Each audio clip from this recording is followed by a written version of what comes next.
তোমায় দেখবো, আমার নয়ন ভরে তোমায় দেখবো।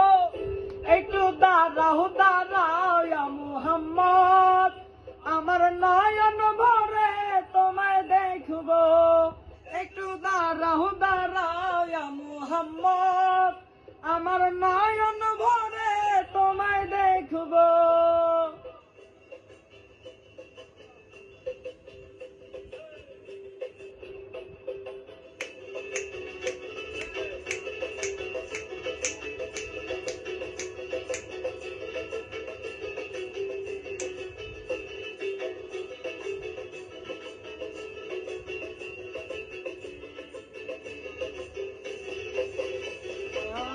রেগাতেন নবী ছিলেন উম্মে হানির ঘরে, জিবরাইল আসিয়া তখন বলে বিনয় করে।